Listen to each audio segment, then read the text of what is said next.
4 नए मेडिकल कॉलेजों की रखी आधारशिला। कहा, स्वास्थ्य क्षेत्र में क्रांतिकारी बदलाव के लिए सरकार की नई राष्ट्रीय स्वास्थ्य नीति, स्वच्छ भारत मिशन, आयुष्मान भारत और आयुष्मान भारत डिजिटल मिशन है इस नीति के प्रमुख घटक।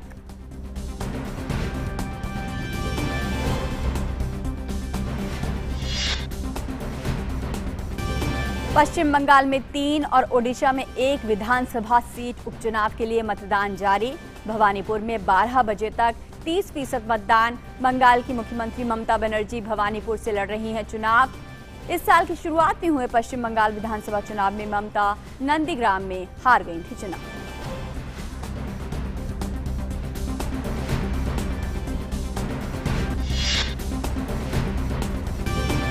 एयर मार्शल विवेक राम चौधरी ने संभाला वायुसेना अध्यक्ष का पदभार। वीआर चौधरी को 39 वर्षों की सेवा में लगभग 3800 घंटे तक लड़ाकू और विभिन्न ट्रेनी विमान उड़ाने का लंबा अनुभव।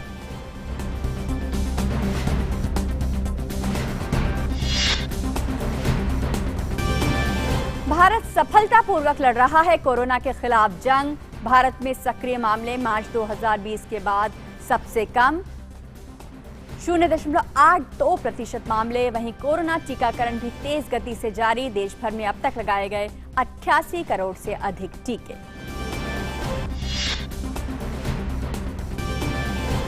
और पहला पिंक बॉल टेस्ट खेल रही भारतीय महिला क्रिकेट टीम को स्मृति मंधाना और शिफाली वर्मा ने दी शानदार शुरुआत। भारत का स्कोर 1 विकेट पर 114 रन।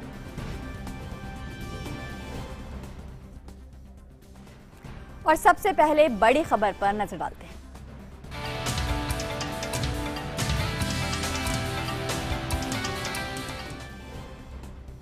प्रधानमंत्री नरेंद्र मोदी ने आज राजस्थान के बांसवाड़ा, सिरोही, हनुमानगढ़ और दौसा जिलों में वर्चुअल माध्यम से 4 नए मेडिकल कॉलेजों की नींव रखी है। ये मेडिकल कॉलेज केंद्र प्रायोजित नए विश्वविद्यालय और परामर्श अस्पताल स्थापित करने की योजना के तहत स्वीकृत किए गए हैं।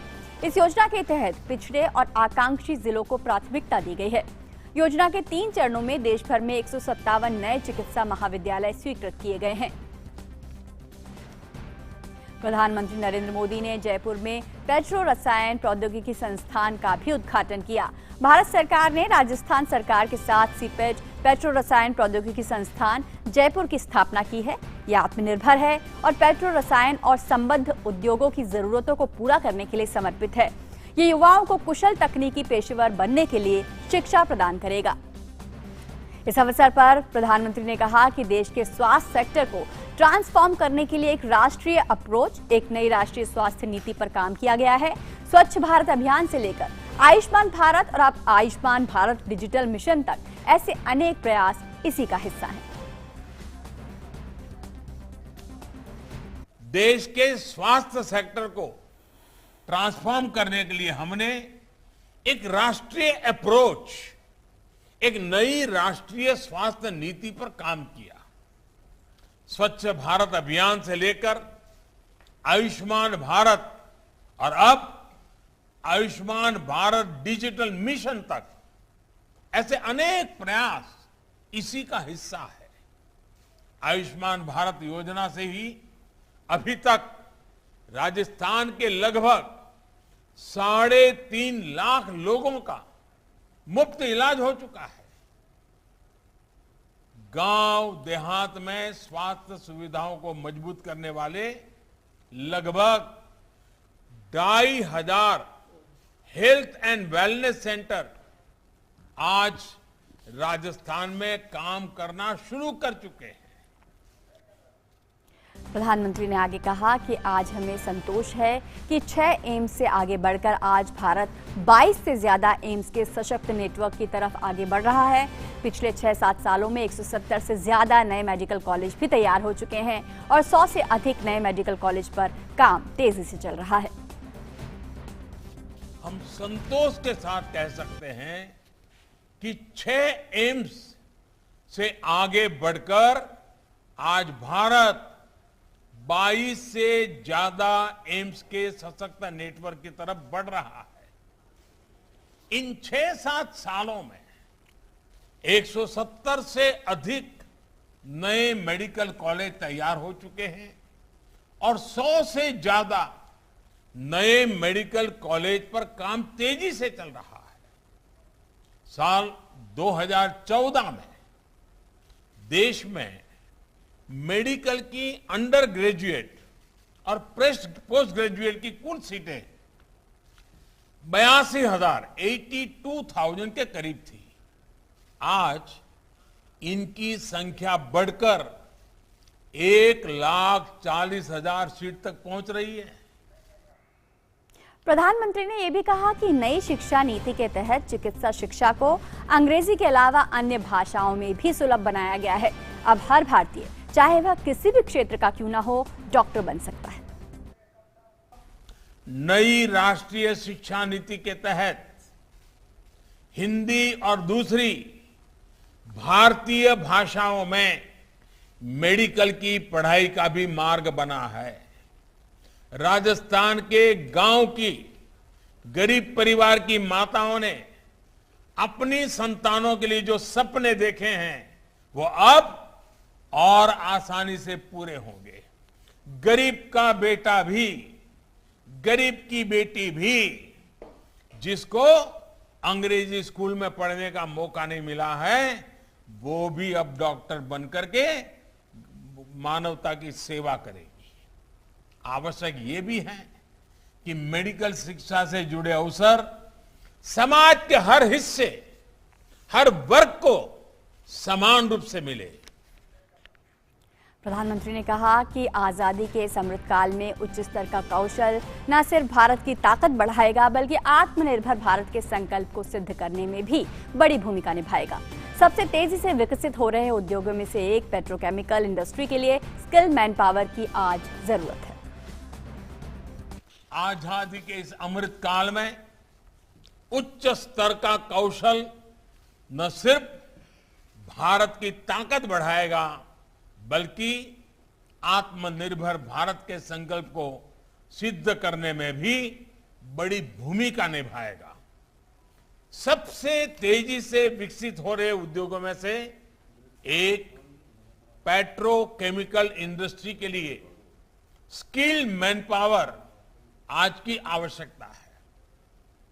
राजस्थान का नया इंस्टीट्यूट ऑफ पेट्रोकेमिकल टेक्नोलॉजी इस क्षेत्र में हर साल सैकड़ों युवाओं को नई संभावनाओं से जोड़ेगा। पीएम ने कहा कि आज गरीब से गरीब के घर भी शौचालय, बिजली और गैस कनेक्शन पहुंचने से उनका जीवन आसान हुआ है। राजस्थान में जल जीवन मिशन से 21 लाख से अधिक लोगों को नल से पानी मिलना शुरू हो गया है।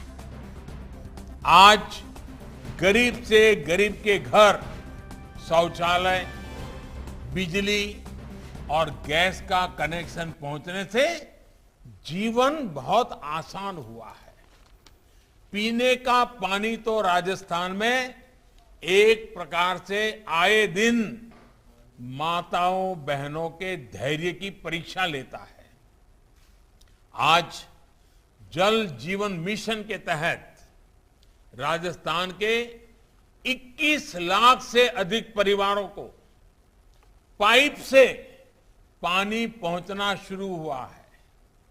हर घर जल अभियान राजस्थान की माताओं, बहनों, बेटियों के पैरों में जो सालों साल छाले पड़ते हैं, उन पर मरहम लगाने का एक छोटा पर ईमानदार प्रयास है।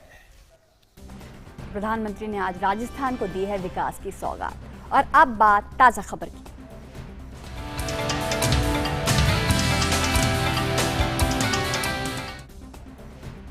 पश्चिम बंगाल के भवानीपुर समेत 3 और ओडिशा की एक विधानसभा सीट पर उपचुनाव के लिए मतदान जारी है। पश्चिम बंगाल की भवानीपुर विधानसभा सीट पर मुकाबला बंगाल की मुख्यमंत्री ममता बनर्जी और भारतीय जनता पार्टी उम्मीदवार प्रियंका टिब्रेवाल के बीच है। ममता के लिए उपचुनाव बेहद महत्वपूर्ण है। ममता के लिए इस उपचुनाव में जीत हासिल करना जरूरी भी है। वे अगर हारती हैं तो उन्हें सीएम पद से इस्तीफा देना होगा। इस साल की शुरुआत में हुए राज्य विधानसभा चुनाव में भाजपा नेता शुभेंदु अधिकारी ने नंदीग्राम सीट से ममता बनर्जी को चुनावी दंगल में पटखनी दी थी। हालांकि उन्होंने मुख्यमंत्री पद की शपथ ली थी। उपचुनाव के मद्देनजर क्षेत्र में सुरक्षा के पुख्ता इंतजाम किए गए हैं। शांतिपूर्ण मतदान के लिए केंद्रीय बलों की कई कंपनियां भी यहां तैनात की गई हैं।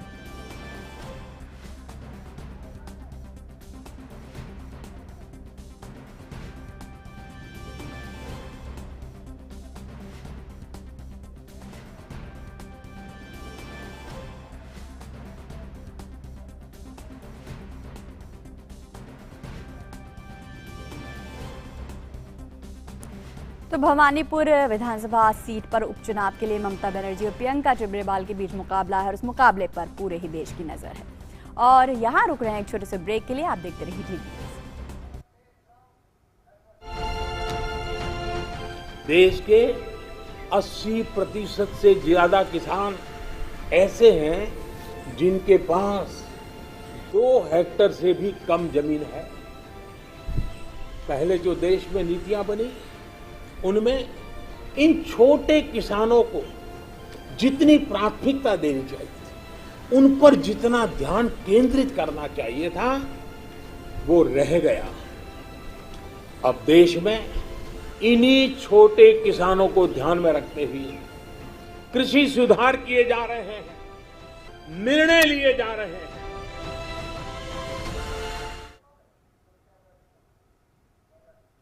ब्रेक के बाद मिड डे प्राइम में आपका स्वागत है और अब नजर डालते हैं अन्य राष्ट्रीय खबरों पर।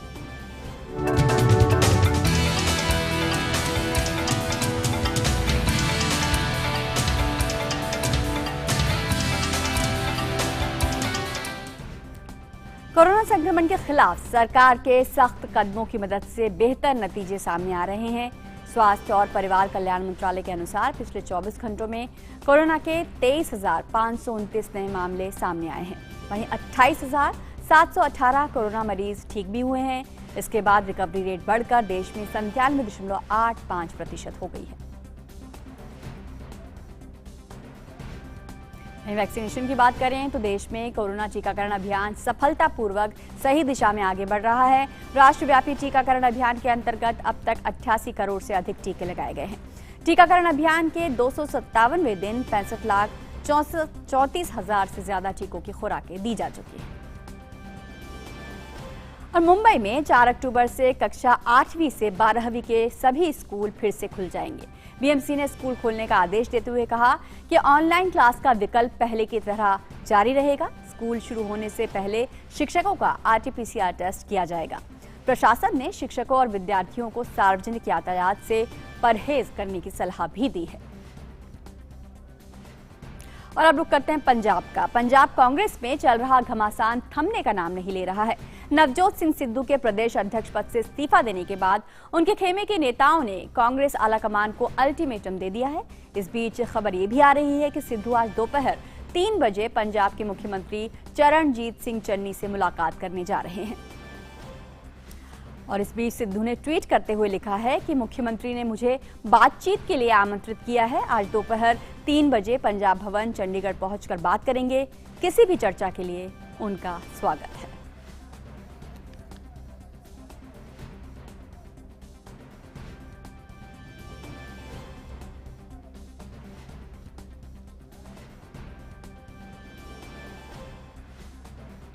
और पंजाब में चल रही सियासी उठापटक पर और ज्यादा जानकारी के लिए हमारी संवाददाता आकांक्षा सक्सेना हमारे साथ चंडीगढ़ से जुड़ गई हैं। आकांक्षा, बात करें पंजाब की सियासी उठापटक की, आज एक अहम मीटिंग हो सकती है मुख्यमंत्री और नवजोत सिंह सिद्धू के बीच। जी, कल जब चीफ मिनिस्टर चन्नी ने जो अपनी कैबिनेट की मीटिंग के बाद प्रेस कॉन्फ्रेंस करी थी तो उनसे सवाल किया गया था कि वो नवजोत सिंह सिद्धू को किस तरीके से उनसे बातचीत करेंगे। उनके इस्तीफे के ऊपर जो है उनसे पूछा गया था तो उन्होंने कहा था कि मैंने उनसे फोन पे बात करी है और हम टाइम लेके एक दूसरे से हम बैठ के बात करेंगे। जिस बातों से वो नाराज हैं या रेजिग्नेशन दिया है, हम बैठ के, क्योंकि हम एक परिवार हैं और वो हमारे परिवार के मुखिया हैं, इसलिए हम बैठ के इसको रिजॉल्व करेंगे। तो आज जो है ट्वीट के जरिए नवजोत सिंह सिद्धू ने जो है टाइम लिया है 3 बजे का, वो पंजाब भवन में जो है चीफ मिनिस्टर से मिलेंगे। उसके साथ साथ अभी कुछ देर पहले सुनील जाखड़ जो पहले प्रेसिडेंट रह चुके हैं प्रदेश कांग्रेस कमेटी के, उन्होंने ट्वीट किया है और उन्होंने अपने ट्वीट में ये कहा है कि इनफ इज इनफ, बहुत हो गया है कि बार बार जो है सीएम की कुर्सी को अंडरमाइन नहीं करना चाहिए और बार बार जाके अपनी दखल अंदाजी नहीं करनी चाहिए। एजी डीजीपी लगने पर या कोई भी किसी भी एमएलए को मंत्री बनाने पर जो है उनको सिद्धू को एतराज नहीं होना चाहिए और सीएम को अपना काम करने देना चाहिए और उसमें बार बार जो है इंटरवीन करके या किसी भी तरीके से नाराजगी दिखाकर या अपनी कुर्सी छोड़कर उनको तंग नहीं करना चाहिए। ये अभी सुनील जाखड़ ने जो है ये ट्वीट किया है जी, पर ये देखने वाला होगा कि जी आकांक्षा, अगर नए मुख्यमंत्री की बात करें, उन्होंने साफ कर दिया है कि शायद वो कठपुतली मुख्यमंत्री या पपेट सीएम बनने की लिए तैयार नहीं है और ऐसे में अगर कांग्रेस आला कमान की बात करें तो वो भी इस बार सिद्धू को लेकर सख्त दिख रहा है। क्या रास्ता बच रहा है सिद्धू के सामने? जी, आला कमान ने तो इस बार बिल्कुल ही साफ तौर पे कह दिया कि पंजाब कांग्रेस को जो भी डिफरेंसेस हैं वो बैठ के और उसको खत्म कर देना चाहिए। उन्होंने, आपने देखा होगा, कल से लेकर अब तक उन्होंने अपनी प्रतिक्रिया कोई नहीं दी, ना ही रेजिग्नेशन एक्सेप्ट करा है और कहीं ना कहीं जो है उन्होंने पंजाब कांग्रेस को कहा है कि इसको अपने आप ही रिजॉल्व करें। नवजोत सिंह सिद्धू ने भी कल से लेके अब तक जो है इंतजार करी है, उसके बाद जब उन्हें लगा कि कहीं से कुछ आला कमान से कुछ नहीं आ रहा है तो वो आज चन्नी से मिलने जा रहे हैं। अब क्या बातें होंगी, इस मीटिंग का क्या निष्कर्ष निकलेगा, वो मीटिंग के बाद ही बता पाएंगे। बिल्कुल, और इस पूरे घटनाक्रम का एक और बिंदु है कैप्टन अमरिंदर, वो कहाँ हैं, उनका क्या कदम होगा, इस बारे में कुछ चर्चा? जी, आपने देखा होगा कि कल वो अमित शाह से मिलकर आए हैं और वो कुछ और लोगों से मिल रहे हैं अभी कुछ एक जगह पर देखा है, सोर्सेस से पता चला है कि वो ये कह रहे हैं कि वो अभी बीजेपी ज्वाइन नहीं कर रहे हैं पर वो कांग्रेस में भी नहीं रहेंगे। तो अभी तक उनका जो पॉलिटिकल स्टैंड है, उनका जो पॉलिटिकल मूव है आफ्टर रेजिग्नेशन, वो भी क्लियर नहीं हुआ है। हाँ, वो मे बी नेशनल सिक्योरिटी के चलते या फार्मर बिल्स के चलते जो है वो दिल्ली में लोगों से मुलाकात कर रहे हैं, पर ये पॉलिटिकल मूव है कि नहीं है, ये अभी तक सामने नहीं आया है। बिल्कुल, और इसी उठापटक की अगर बात करें तो कांग्रेस के तमाम वरिष्ठ नेताओं ने भी अब आपत्ति जताई है। जो ये घमासान चल रहा है, जो अंदर की फूट है, पूरी तरह से बाहर निकल कर आ रही है। जी, कहीं ना कहीं जो आग चंडीगढ़ यहाँ लगी हुई थी पंजाब कांग्रेस में, वो उसका कहीं ना कहीं असर जो है वो दिल्ली में भी देखने को मिला। कुछ आला जो वरिष्ठ नेता थे जो दिल्ली में थे, जो पुराना कांग्रेस से जिनका ताल्लुक था, उन्होंने भी खुलकर जो है इस बात को बहुत ही ज्यादा जो कांग्रेस में हो रहा है वो नहीं होना चाहिए था, उन्होंने खुल के कहा और उन्होंने कहा कि इसको बहुत बेहतरीन तरीके से, अच्छे तरीके से, शालीन तरीके से जो है इसको सुलझाया जा सका था पर कहीं ना कहीं हमारे नेतृत्व में कोई कमी थी या कोई कमी रही होगी कि ये इतना बवाल जो है मच गया। एक बवाल के बाद दूसरा थमने में ही नहीं आ रहा है पंजाब कांग्रेस में। बिल्कुल, तो पंजाब में अभी भी जो सियासी घमासान है उसकी उठापटक अब भी चल रही है। बहुत शुक्रिया आकांक्षा आपका हमारे साथ जुड़ने के लिए। और यहाँ रुक रहे हैं एक और छोटे से ब्रेक के लिए। रर्बन का सीधा सीधा अर्थ है रूरल अर्बन, दोनों को मिला दिया रर्बन।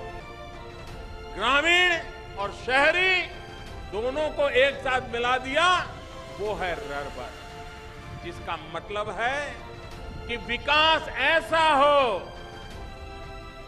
जिसकी आत्मा गांव की हो और सुविधा शहर की।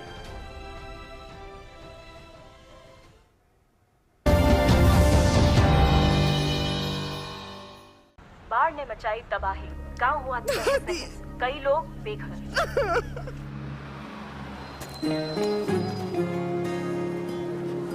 दादी,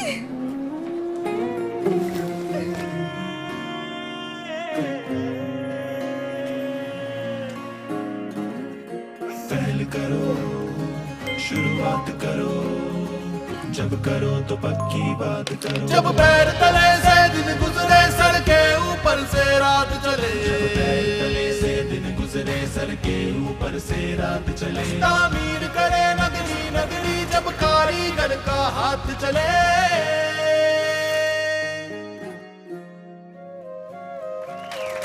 पहल करो शुरुआत करो, करो तो पक्की बात करो।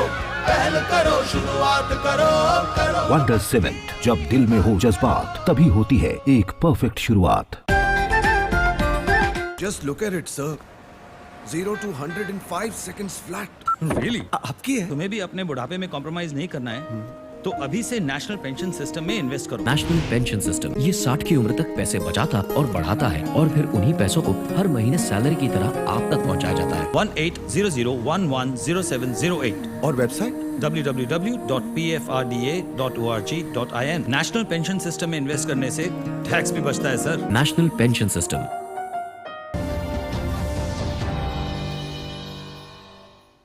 ब्रेक के बाद मिड डे प्राइम में आपका स्वागत है। रुक करते हैं अगली खबर का। Air chief marshal Rakesh Kumar Singh Bhadauria ने राष्ट्रीय युद्ध स्मारक पर शहीद जवानों को आज श्रद्धांजलि अर्पित की।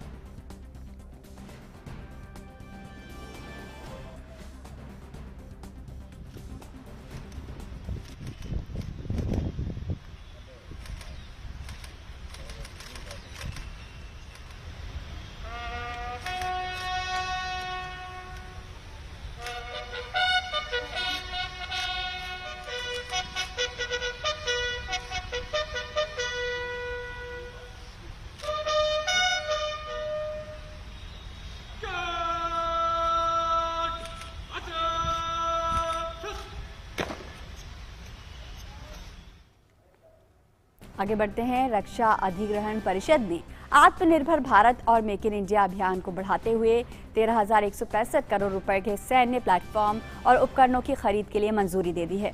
इनमें हेलीकॉप्टर, निर्देशित युद्ध सामग्री और रॉकेट गोला बारूद खरीदने का प्रस्ताव सम्मिलित है। डीएसी ने हिंदुस्तान एरोनॉटिक्स लिमिटेड से 25 ALH मार्क 3 हेलीकॉप्टर्स की खरीद की स्वीकृति दी है। डीएसी ने घरेलू स्रोतों से लगभग 4,962 करोड़ रुपए की लागत से टर्मिनल गाइडेड म्यूनिशन, TGM और रॉकेट गोला बारूद की खरीद को मंजूरी दी है। 4,353 करोड़ रुपए के अन्य प्रस्तावों को भी स्वीकृति दी गई है।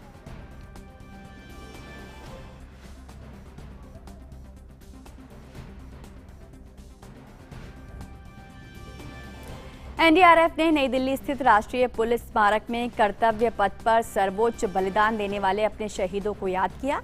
इस अवसर पर एनडीएमए के सदस्य राजेंद्र सिंह और एनडीआरएफ के महानिदेशक सत्यनारायण प्रधान ने श्रद्धांजलि अर्पित की। एनडीएमए के सदस्य राजेंद्र सिंह ने कहा है कि राष्ट्र सुरक्षा हो, आपदा में बचाव कार्य हो या फिर नक्सली इलाकों में कार्य करना हो, हर क्षेत्र में एनडीआरएफ के जवानों ने अपनी भूमिका निभाई है। विषम भौगोलिक परिस्थितियों में भी अपने कर्तव्य को पूरा किया है।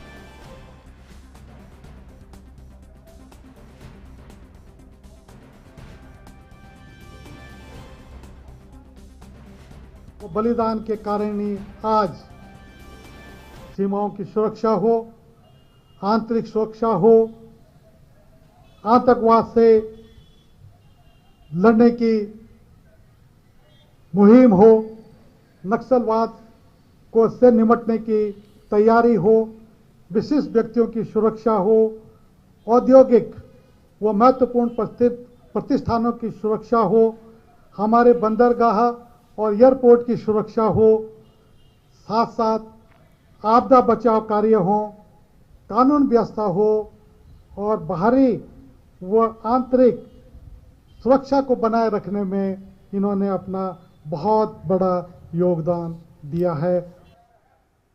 एनडीआरएफ के महानिदेशक सत्यनारायण प्रधान ने कहा कि अपनी स्थापना से अब तक एनडीआरएफ ने 1,43,000 लोगों की जान बचाई है और 7 लाख लोगों को आपदा में उनका बचाव किया है। देश के नागरिकों के लिए एनडीआरएफ के जवानों ने अपना सर्वोच्च बलिदान भी दिया।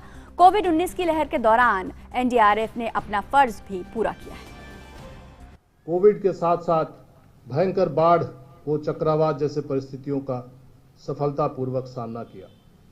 देश में उत्पन्न हुई बाढ़ की परिस्थितियों के कारण वहां फंसे नागरिकों को सुरक्षित निकालने एवं राहत पहुंचाने में बल ने पेशेवर ढंग से काम किया। अपनी स्थापना से लेकर अब तक एनडीआरएफ कर्मियों ने लगभग 1,43,000 से ज़्यादा लोगों की जान बचाई है तथा 7 लाख से भी ज़्यादा लोगों को आपदा प्रभावित स्थानों से सुरक्षित स्थानों पर पहुंचाया है। यह दिन है अपने शहीदों के परिजनों के साथ उन कर्मियों के बलिदान को याद करने का जिन्होंने राष्ट्र के लिए अपनी निस्वार्थ सेवाएं दे दी। प्रधानमंत्री नरेंद्र मोदी को मिले स्मृति चिन्हों और उपहारों की ई नीलामी की प्रक्रिया चल रही है। इस नीलामी में एकत्र होने वाली राशि को नमामि गंगे परियोजना में खर्च किया जाएगा।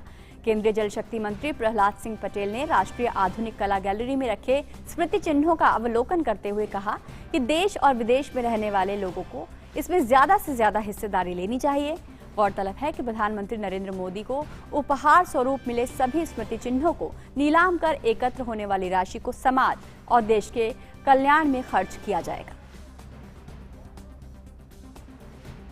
उनसे भी प्रार्थना करूंगा कि ये सिर्फ औपचारिकता नहीं है, एक अच्छी हिस्सेदारी करने का अवसर है और जो भावनाओं से जुड़े हुए पारितोषिक प्रधानमंत्री जी को मिले हैं वो अगर हमारे घरों में सुसज्जित होंगे तो मुझे लगता है कि ये बहुत महत्वपूर्ण अवसर और क्षण होगा और देश के विकास में हमारी हिस्सेदारी सुनिश्चित होगी।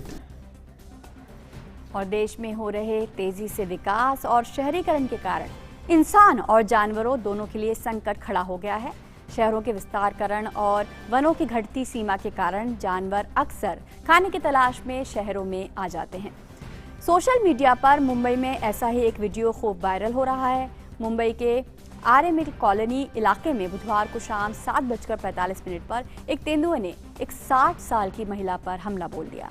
महिला ने ऐसे मुश्किल वक्त में भी हौसला और हिम्मत नहीं खोया और बहादुरी का परिचय देते हुए तेंदुए को भगा दिया। हालांकि तेंदुए से झपट के दौरान महिला खुद भी घायल हो गई। और मेघालय में आज एक दुखद हादसा हुआ है। यहाँ तुरा से शिलांग जा रही यात्रियों से भरी एक बस सुबह अचानक रिंगडी नदी में गिरने से 4 लोगों की मौत हो गई है। घायलों को इलाज के लिए पास के अस्पताल में भर्ती कराया गया है, जहां कुछ की हालत अब भी नाजुक बनी हुई है। सूत्रों के अनुसार यात्रियों से भरी बस गुरुवार सुबह तुरा से शिलांग के लिए निकली थी। बस जैसे ही नोंगचरम में रिंगडी नदी के ऊपर पहुंची, अचानक अनियंत्रित होकर रेलिंग तोड़ते हुए नदी में जा गिरी। घटना की सूचना मिलते ही ईस्ट गारो हिल्स पुलिस ने मौके पर पहुंचकर बस में सवार यात्रियों को बाहर निकालना शुरू किया। बस में मौजूद अन्य यात्रियों को निकालने का काम अब भी जारी है। पुलिस के मुताबिक मेघालय ट्रांसपोर्ट कॉर्पोरेशन की बस जब नदी में गिरी तब उसमें 21 यात्री सवार थे। और अब देखते हैं अर्थ जगत से जुड़ी खबरें।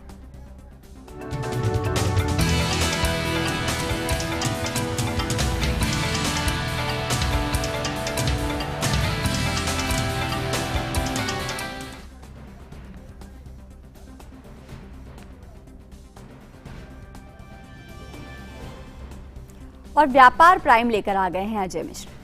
बहुत धन्यवाद रजनी। और शुरुआत करते हैं शेयर बाजार से। आज शेयर बाजार की बात करें तो बहुत ही सपाट कारोबार दिखाई दिया। चौथे कारोबारी दिन 30 सितंबर को सपाट स्तर पर बाजार खुले। इस दौरान सेंसेक्स और निफ्टी दोनों में ही मामूली बढ़त देखी गई। बम्बई स्टॉक एक्सचेंज बीएसई के 30 शेयरों पर आधारित संवेदी सूचकांक सेंसेक्स करीब 43 अंक की मामूली बढ़त के साथ 59,456 के स्तर पर खुला। नेशनल स्टॉक एक्सचेंज का एनएसई 50 शेयरों पर आधारित संवेदी सूचकांक निफ्टी 8 अंकों की बढ़त के साथ खुला। 17,719 का स्तर दिखाई दिया।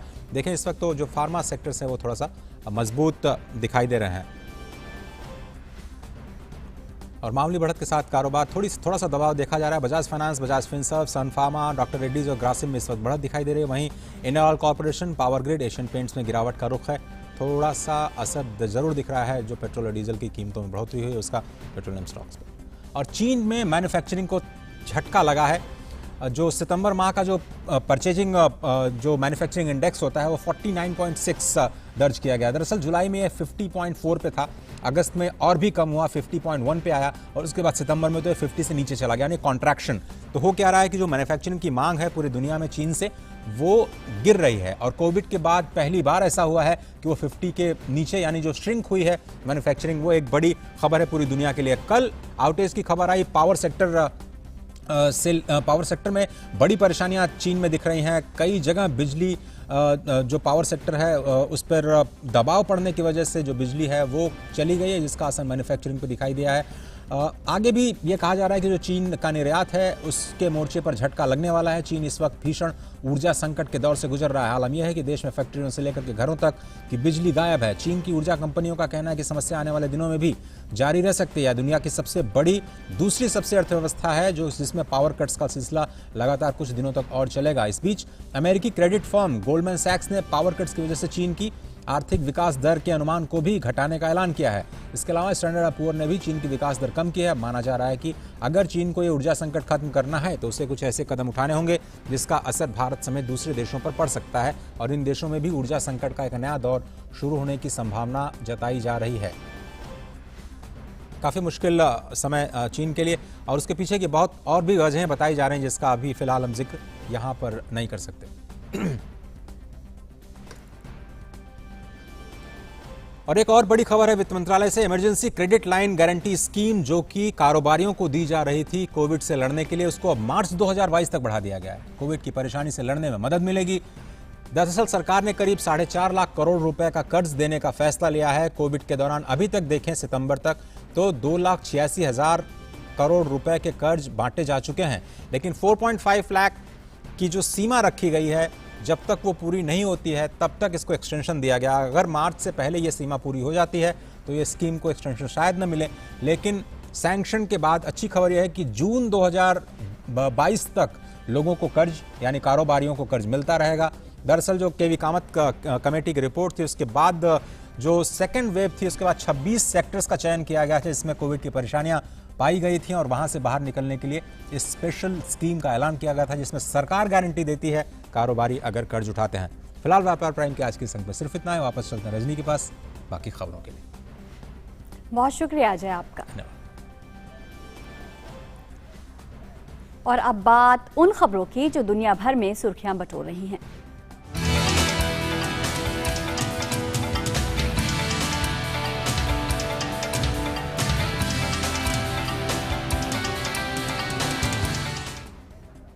जापान के पूर्व विदेश मंत्री किशिदा फुमियो ने सत्तारूढ़ पार्टी के नेता का पद का चुनाव जीत लिया है और इसी के साथ उनका प्रधानमंत्री बनने का रास्ता अब साफ हो गया है। किशिदा पार्टी के निवर्तमान नेता और प्रधानमंत्री योशिहिदे सुगा का स्थान लेंगे। किशिदा ने पार्टी के नेता पद के चुनाव में टीकाकरण मंत्री तारो कोनो को हराया। पहले चरण में उन्होंने सना तकाइची और सेइको नोडा को पराजित किया था। किशिदा फुमियो ने कहा कि जापान को दृढ़ संकल्प के साथ कोरोना महामारी से लड़ने की जरूरत है। और रूस के राष्ट्रपति व्लादिमीर पुतिन ने तुर्की के राष्ट्रपति से बातचीत करते हुए रूस द्वारा निर्मित वैक्सीन का उपयोग करने की अपील की है। पुतिन ने तुर्की के राष्ट्रपति से बातचीत के दौरान कहा कि रूस की स्पुतनिक वैक्सीन कोरोना के खिलाफ काफी कारगर है। रूस में बीते 24 घंटों में कोरोना के 22,000 से अधिक मामले दर्ज किए गए हैं।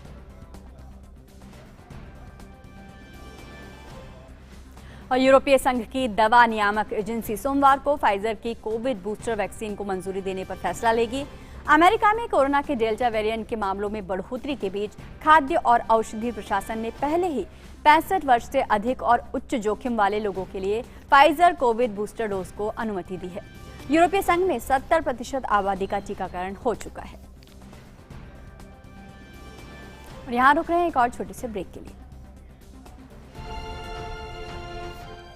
2047 में 2047 में तब भारत की स्थिति क्या होगी ये तय करने में हमारी खेती, हमारे गांव, हमारे किसानों की बहुत बड़ी भूमिका है। ये समय भारत की कृषि को एक ऐसी दिशा देने का है जो नई चुनौतियों का सामना कर सके और नए अवसरों का भरपूर लाभ उठा सके।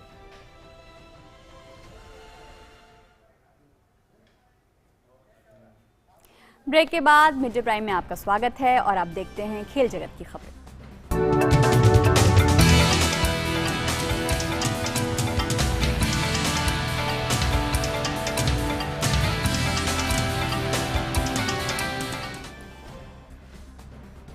भारतीय महिला क्रिकेट टीम आज ऑस्ट्रेलिया के खिलाफ अपना पहला पिंक बॉल टेस्ट खेल रही है। ऑस्ट्रेलिया ने टॉस जीतकर पहले गेंदबाजी का फैसला किया है। स्मृति मंधाना और शेफाली वर्मा ने भारत को एक अच्छी शुरुआत दी। ताज़ा समाचार मिलने तक भारतीय महिला टीम ने पहली पारी में 1 विकेट के नुकसान पर 114 रन बना लिए हैं। फिलहाल मैच बारिश और खराब मौसम के चलते रोक दिया गया है। स्मृति मंधाना 70 और पूनम राउत 8 रन बनाकर क्रीज पर मौजूद हैं। दोनों देशों के बीच 15 साल बाद टेस्ट मैच खेला जा रहा है। इस मुकाबले में ऑस्ट्रेलिया की तरफ से 4 खिलाड़ी टेस्ट में पदार्पण कर रही हैं, तो वहीं भारत की तरफ से यास्तिका भाटिया और मेघना सिंह टेस्ट में डेब्यू कर रही हैं।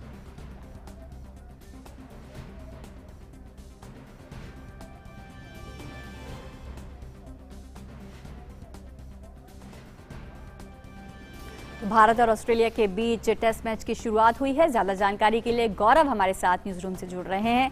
गौरव, अगर वनडे मुकाबले की बात करें, सीरीज हारे थे, लेकिन आखिरी मुकाबले में जो जज्बा दिखाया था भारतीय महिलाओं ने, उसी जज्बे के साथ शायद उतरी हैं और बेहतरीन शुरुआत मिली है।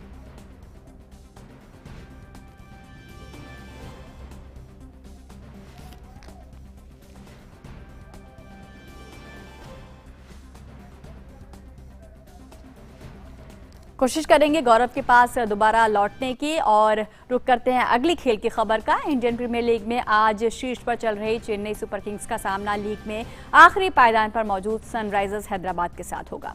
धोनी की कप्तानी वाली चेन्नई ने लगातार 3 जीत दर्ज कर प्लेऑफ में अपनी जगह लगभग पक्की कर ली है। चेन्नई की बल्लेबाजी काफी मजबूत दिखाई दे रही है। फैफ डु प्लेसिस और ऋतुराज गायकवाड़ ने टीम को अच्छी शुरुआत भी दी है, जबकि मोइन अली, सुरेश रैना और अंबाती रायडू भी बल्लेबाजी को गहराई देते हैं।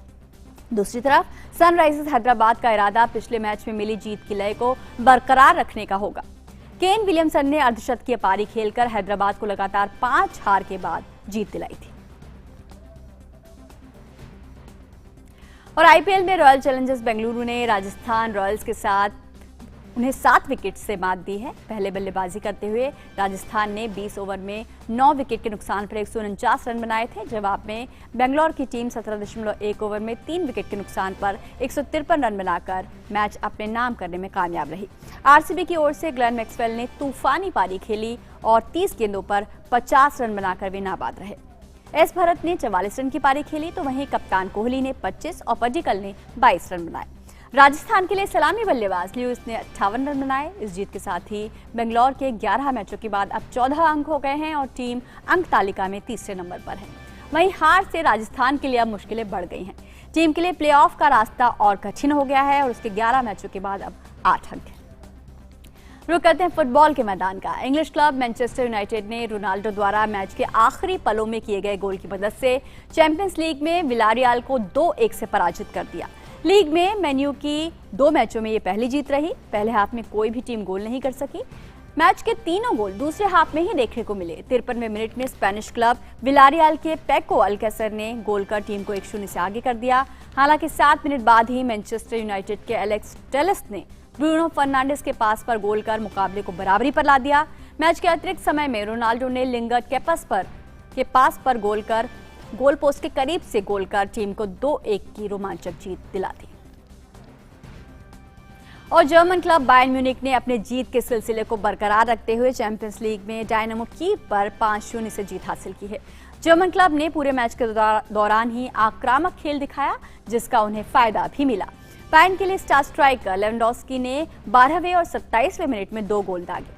वहीं ग्राबी, साने और मोटिंग ने दूसरे हाफ में 1-1 गोल किए और टीम को जीत दिला दी। इस जीत के साथ ही बायर्न ग्रुप ई में 6 अंकों के साथ शीर्ष पर बनी हुई है। पिछले 2 चैंपियंस लीग मुकाबलों में बायर्न म्यूनिख ने 8 गोल किए हैं। रेल मंत्री अश्विनी वैष्णव टोक्यो ओलंपिक पदक विजेताओं को सम्मानित कर रहे हैं। आपको सीधे वहीं लिए चलते हैं। और इन्वेस्टमेंट हमारी अगली पीढ़ी में, नौजवानों में, वो इन्वेस्टमेंट सबसे ज्यादा महत्वपूर्ण है। मैं कहना चाहता था, लेकिन मेरे मित्र ने कहा जैसे रिटर्न ऑन इन्वेस्टमेंट इससे हाईएस्ट आया, तो आपने हमारे एफसी साहब वाली लैंग्वेज आपने यूज की, बहुत अच्छा लगा। ये रिटर्न ऑन इन्वेस्टमेंट सबसे अच्छा इन्वेस्टमेंट। रेल में मेरे सामने सूची है, एक से एक बड़े खिलाड़ी रह चुके हैं। पीटी उषा जी, लाला अमरनाथ, नरी कॉन्ट्रैक्टर, किशन लाल जी, मोहम्मद शाहिद, वी भास्करन, हरविंदर सिंह जी, साक्षी मलिक जी, कई 100 नाम है। अगर लिस्ट पढ़ना चाहें तो कई, मेरे ख्याल से 1 घंटे से ऊपर लग जाएगा।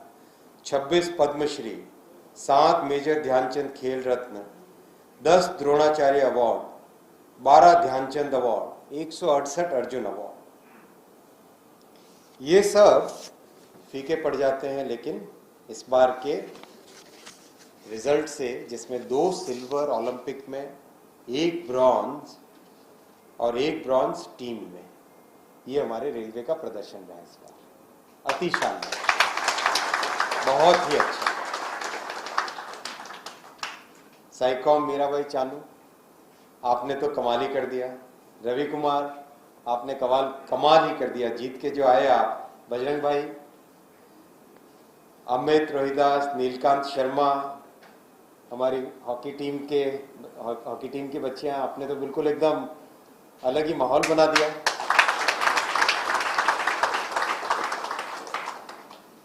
ऐसा खेल, ऐसा प्रदर्शन देश को आपने गौरवान्वित किया। आप सबको बहुत बहुत धन्यवाद। मुझे एक और बहुत अच्छी जानकारी मिली, पीवी संधू भी, हालांकि शायद रेलवे की एम्प्लॉय नहीं है, लेकिन उनके पिताजी रेलवे के स्पोर्ट्स ऑफिसर, और उनकी सारी ट्रेनिंग जितनी भी हुई वो भी रेलवे के स्पोर्ट्स कॉम्प्लेक्स में हुई। तो ये वक्त है आप सबके सेलिब्रेशन का, आप सबके पार्टिसिपेशन को रिकॉग्नाइज करने का, और जो हमने अपनी प्रोमिसेस की थी, आप जब ओलंपिक जा रहे थे खेलने के लिए, तब हमने जो प्रोमिसेस की थी उनको फुलफिल करने का, वो भी आप सबके मन में है। कुछ चीज़ें उसमें से ऑलरेडी अचीव हो गई है, जैसे एडिशनल प्राइज मनी हम आपको बोला था, वो हो गया है सब कुछ। प्रमोशंस के बारे में बात हुई थी, वो हुआ है। लेकिन एक चीज़ जो अभी भी, जिसके ऊपर हमें काम करना है, और मैं निवेदन करूंगा चेयरमैन साहब से, उसका भी सोल्यूशन निकालिए कि स्पोर्ट्स पर्सन्स को करियर का प्रोग्रेशन जैसे एक इंजीनियर को मिलता है, जैसे एक डॉक्टर को मिलता है, जैसे एक चार्टर्ड अकाउंटेंट को मिलता है, वैसा ही करियर प्रोग्रेशन का रास्ता वो आप लेके आए। आप मेंबर्स, बोर्ड के सारे मेंबर्स को मैं रिक्वेस्ट करूंगा, चेयरमैन साहब के साथ अलग से बैठे हैं आप, और करियर प्रोग्रेशन, कंप्लीट करियर में एक सुचारू रूप से हर पीरियड के बाद में आपको प्रमोशंस मिले और काम करने का एक नया अवसर भी मिले। तो टोक्यो ओलंपिक के पदक विजेताओं का सम्मान कर रहे थे केंद्रीय रेल मंत्री। और एक बार फिर से रुक करते हैं भारत और ऑस्ट्रेलिया की महिला टीमों के बाद से जो टेस्ट मैच आज से शुरू हुआ है, उस पर और बातचीत के लिए हमारे साथ हमारे संवाददाता गौरव जुड़ गए हैं। गौरव, मैं आपसे पूछना चाह रही थी कि वनडे टीम में अगर वनडे सीरीज की बात करें तो आखिरी मैच में जिस जज्बे के साथ टीम जीती, उसी जज्बे के साथ उतरी है आज खेलने? बिल्कुल रजनी, देखा जाए तो जिस तरह से लास्ट वनडे को भारत ने 2 विकेट से अपने नाम किया था, तो कहना चाहिए कि एक अच्छा, एक कहना चाहिए कमबैक जो है वो इस टेस्ट मैच में देखने को मिल रहा है, क्योंकि जिस तरह की बातें हुई थी दोनों टीमों के लिए, कहना चाहिए कि एक नया अनुभव है। खासतौर से भारतीय महिला क्रिकेट टीम के लिए ये ज़्यादा एक अनुभव मुकाबला है, क्योंकि टीम ने इससे पहले कभी भी जो है वो डे नाइट टेस्ट जो है वो नहीं खेला था, अपना पहला डे नाइट टेस्ट खेल रही है। और जिस तरह से कप्तान मिताली राज ने बॉल को लेकर के, पिंक बॉल को लेकर के, जिस तरह की जो पिंक बॉल स्विंग करती है, जो कंडीशंस में जिस तरह से जब शाम होती है और उस वक्त पे जिस तरह की इसकी जो मूवमेंट होती है, उसको लेकर जिस तरह की चिंता व्यक्त की थी, तो वो सब कहीं ना कहीं दिखा रहा था कि भारतीय महिला क्रिकेट टीम की क्या क्या चिंताएं हैं। लेकिन आज जिस तरह से बल्लेबाजी की है भारतीय महिला टीम ने, और खासतौर से स्मृति मंधाना और शेफाली वर्मा ने, उससे ये दिखता है कि टीम जो है वो बेहद मजबूती के साथ, बेहद एक कहना चाहिए एक जो होमवर्क होना चाहिए, वो होमवर्क जो है वो इस पूरे इसमें दिखाई दिया है। और इसमें मानना पड़ेगा कि कहीं ना कहीं जो ऑस्ट्रेलियन टीम थी, उन्होंने भी आज जो एक अप टू डेट जो उनका परफॉर्मेंस होना चाहिए था, उसमें काफ़ी लैक दिखाई दिए, क्योंकि काफ़ी कमियां दिखाई दी, खासतौर से फील्डिंग में उनकी काफ़ी कमियां दिखाई दी। जब शेफाली वर्मा बल्लेबाजी कर रही थी, हालांकि शेफाली वर्मा का विकेट उन्हें मिल गया, 31 रन पे शेफाली वर्मा आउट हुई, लेकिन इससे पहले उन्हें कई मौके दिए थे जहां पे जो ऑस्ट्रेलियन खिलाड़ी थे वो उनको कैच आउट कर सकते थे। इस कई कैच जो थे वो उन्होंने ड्रॉप किए। तो ऑस्ट्रेलिया जैसी टीम से ऐसी उम्मीद शायद बहुत कम होती है कि वो कैच को ड्रॉप करे, वो भी ऐसी कंडीशंस में, क्योंकि जो टेस्ट मैच होता है उसका जो पहला सेशन होता है वो काफ़ी इंपॉर्टेंट रोल प्ले करता है। और अगर पहले सेशन में आप या 3 या 4 विकेट, 2 या 3 विकेट भी अगर आप निकाल लेते हैं तो जो विरोधी टीम है उसको आप कहना चाहिए प्रेशर में ला सकते हैं। तो ये मौके जो थे वो कहीं ना कहीं ऑस्ट्रेलियन टीम ने गंवाए हैं, और ऐसे में जो भारतीय महिला टीम है उसने इस मौके को बहुत अच्छे से बुनाया है। और ख़ास तौर से बात करनी होगी पूनम राउत की और स्मृति मंधाना की, जो कि अब क्रीज पर दोनों लोग टिके हुए हैं। और स्मृति मंधाना खासतौर से 70 रन बना चुकी हैं और एक अच्छे फॉर्म में दिख रही हैं, खासतौर से लेग साइड पे काफ़ी रन्स निकाल रही हैं। तो एक अच्छी एक कहना चाहिए शुरुआत जो थी वो भारतीय टीम को मिली है, और बस ये देखना है कि इस शुरुआत को टीम कहाँ तक ले जा पाती है। जी बिल्कुल, ये तो रही तारीफ की बात, लेकिन अगर वनडे सीरीज पर थोड़ी सी नजर डालें तो उसमें जो हमारे खिलाड़ियों का प्रदर्शन था, खासकर फिटनेस और फील्डिंग को लेकर, वहां पर वो खामियां अब जो है वो टेस्ट मैच में भारी पड़ सकती हैं। बिल्कुल रजनी, क्योंकि ये जो टूर था इसको लेकर के जो भारतीय महिला क्रिकेटिंग की जो तैयारी हुई थी, टीम ने बेंगलुरु में तैयारी की थी और काफ़ी एक अच्छी तैयारी की थी, और अप डाउन्स जो है वो क्रिकेट के साथ लगे रहते हैं। तो अगर भारतीय महिला क्रिकेट टीम को देखें तो वनडे सीरीज़ का जो पहला मुकाबला था उसमें वो पूरी तरह से एक कहना चाहिए कि पूरी तरह से हर डिपार्टमेंट में फेल साबित हुई थी। लेकिन जो दूसरा मुकाबला था उसमें उन्होंने वापसी दिखाई थी, हालांकि मैच वो हार गई थी, लेकिन वहाँ पर भी उन्होंने एक अच्छी जो फाइट थी वो देने की कोशिश की थी। और फिर जो तीसरा मुकाबला था वो उन्होंने जीता, 2 विकेट से ही जीता था, लेकिन एक अच्छे कहना चाहिए एक अच्छा प्रदर्शन करके उन्होंने ऑस्ट्रेलिया को हराया। तो ये जो चीज़ें हैं, इस सब चीज़ों का जो है वो एक कहीं ना कहीं कैलकुलेशन जो है वो जरूर चलता रहता है। और टेस्ट और वनडे को अगर आप कहना चाहिए अगर एक तुलना करें तो शायद उनकी तुलना नहीं हो सकती, क्योंकि वनडे जो है वो एक अलग तरह का खेल है, उसमें एक अलग तरीके की फिटनेस चाहिए और उसमें बहुत ज़्यादा आपके पास टाइम नहीं होता, क्योंकि सेम डे पे आपको रिजल्ट है।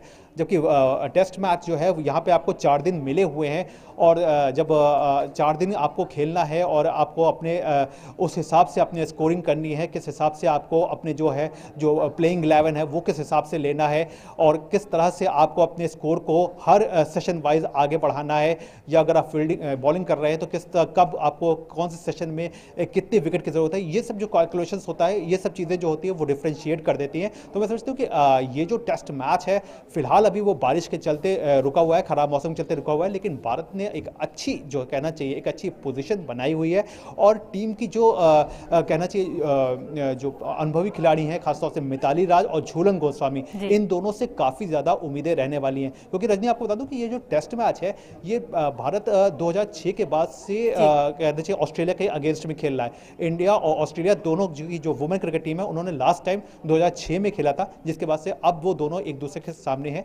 तो कहीं ना कहीं एक दूसरे की वनडे में तो जरूर कहीं ना कहीं एक दूसरे की कमियों को वो जानते हैं, लेकिन टेस्ट मैच दोनों के लिए एक नया अनुभव है। और यहाँ पर यही देखना होगा कि कौन सी टीम जो है वो एक परिस्थिति के हिसाब से परिस्थिति को अच्छे तरीके से रीड करते हुए खुद को आगे बढ़ाती है। बिल्कुल, 15 साल बाद दोनों टीमें आपस में टेस्ट मैच खेल रही हैं और देखना पड़ेगा कि अनुभव या युवा बल्लेबाज जो है कौन किस पर भारी पड़ता है। बहुत बहुत शुक्रिया गौरव आपका हमारे साथ जुड़ने के लिए। और अब बारी हमारे अगले सेगमेंट लाइव प्राइम की।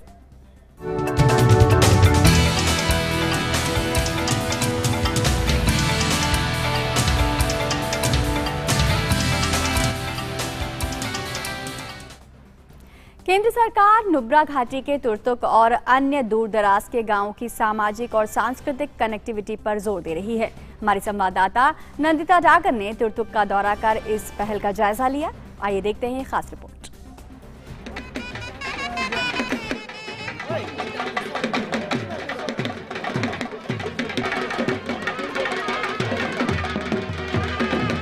ये तुर्तुक है। तुर्तुक और तुर्तुक के आसपास के 5 और गांव इंडियन आर्मी ने लिबरेट कराए थे पाकिस्तान ऑक्यूपाइड कश्मीर से 1971 में 1971 की लड़ाई में।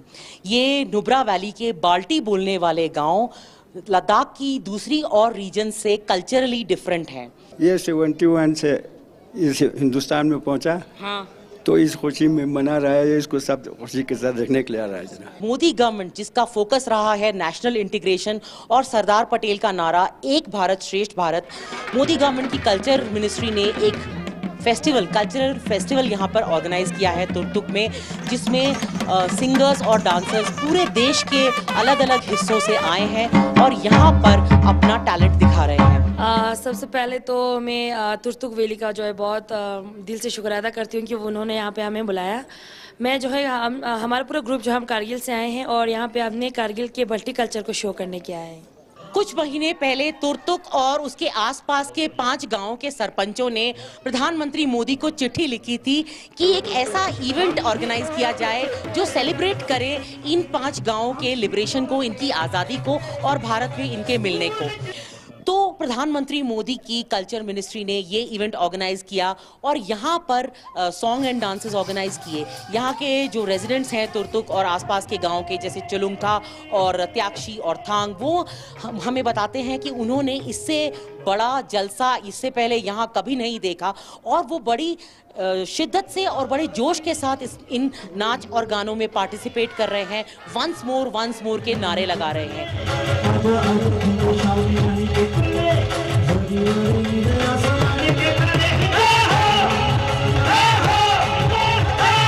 यही सिंबलाइज करता है एक भारत श्रेष्ठ भारत को, यानी कि यूनिटी इन डाइवर्सिटी, विविधता में एकता। कैमरा पर्सन कुमार दत्ता के साथ नुब्रा वैली के तुर्तुक से मैं नंदिता डागर, डीडी न्यूज के लिए। भारत की अनुपम संस्कृति की एक और झलक। आगे बढ़ते हैं। राष्ट्रीय पोषण माह के तहत सितंबर महीने में देश भर में विभिन्न गतिविधियां आयोजित की जा रही हैं। इसी क्रम में उत्तर प्रदेश के फतेहपुर जिले में विभिन्न स्कूलों में कुपोषण छोड़ पोषण की ओर थीम के साथ एक जागरूकता अभियान चलाया जा रहा है। साथ ही गंभीर रूप से तीव्र कुपोषित बच्चों को चिन्हित करने का अभियान भी चलाया जा रहा है। देखते हैं रिपोर्ट। राष्ट्रीय पोषण माह के दौरान गर्भवती और स्तनपान कराने वाली महिलाओं के अलावा बच्चों को सुपोषित कराने पर सर्वाधिक जोर है और ऐसे में यह अभियान स्कूलों के द्वार पर भी पहुंचा है। यूपी के फतेहपुर के स्कूलों में अभिभावकों और छात्राओं को पोषण को लेकर जागरूक किया जा रहा है। कुपोषण ये बहुत बुरी बीमारी चल रही है, तो सब थोड़ा थोड़ा फल, सब्जियां, हरी सब्जियां और बाहर के जो चाट पकौड़े बच्चे खाते हैं, इन्हें छोड़ करके घर के हरे ताज़े फल खाएं, सब्जियां खाएं और कोई भी फल हो उसे पहले धुल लें फिर खाएं।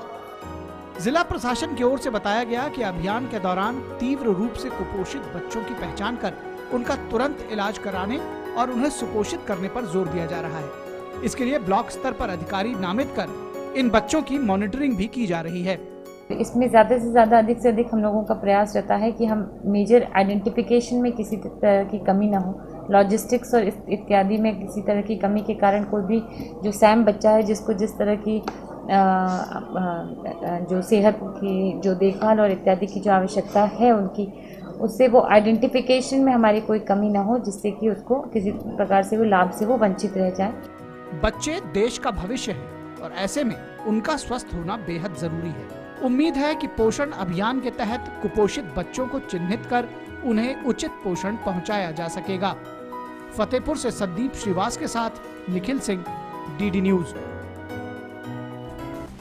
रुक करते हैं अगली खबर का। आज़ादी का सफर की इस कड़ी में आज हम आपको सलिहा आंदोलन और उससे जुड़े वीर सुरेंद्र साई की कहानी सुनाएंगे। आइए देखते हैं वीरता की ये अनोखी कहानी।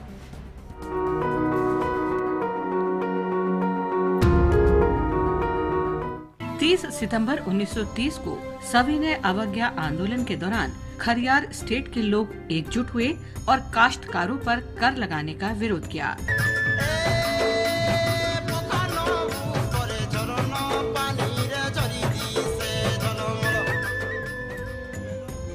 (1826) में जब खरियार राज्य अंग्रेजों को सौंप दिया गया था, संबलपुर क्षेत्र के वीर सुरेंद्र साई ने अंग्रेजों को मातृभूमि से बाहर निकालने के लिए लड़ाई लड़ी। अंग्रेजों ने खरियार के लोगों को सुरेंद्र साई का समर्थन करना बंद करने की चेतावनी दी, लेकिन लोगों ने इसे नजरअंदाज करते हुए अंग्रेजों के साथ लड़ाई में सुरेंद्र साई का साथ दिया। खरियार क्षेत्र के लोगों ने 1930 के सविनय अवज्ञा आंदोलन में सक्रिय रूप से हिस्सा लिया। 1930 में आज ही के दिन खरियार राज्य के लोगों ने सलिहागढ़ गांव में एक बैठक आयोजित की थी। इसमें 700 से अधिक लोग आए। उन सब की महत्वाकांक्षा एक ही थी, कर न देने और कर लगाने के खिलाफ विद्रोह करने का प्रस्ताव बैठक में पारित किया गया। इतिहास में इस घटना को सलीहा आंदोलन के रूप में जाना जाता है। इस आंदोलन को दबाने के लिए पुलिस सलीहागढ़ पहुंची, जहां बैठक चल रही थी। पुलिस ने अचानक आंदोलनकारियों को घेर लिया, उन पर लाठीचार्ज किया और निर्दोष लोगों पर गोलियां चला दी।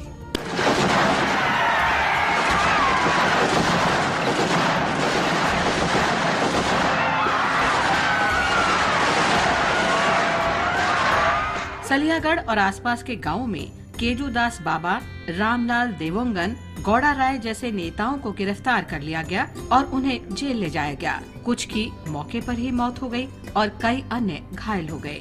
भारत छोड़ो आंदोलन की शुरुआत के बाद जब गांधी जी को गिरफ्तार किया गया तो उनकी रिहाई की मांग को लेकर खरियार में कई बैठकें हुई।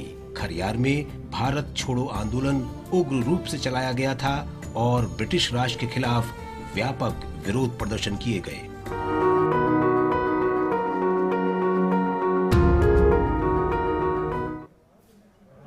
तो आज़ादी के अनसुने अनकहे नायकों की गाथाएं हम आप तक पहुंचाते रहेंगे। और आज मिड डे प्राइम में बस इतना ही। हमारी पूरी टीम को दीजिए अनुमति। नमस्कार।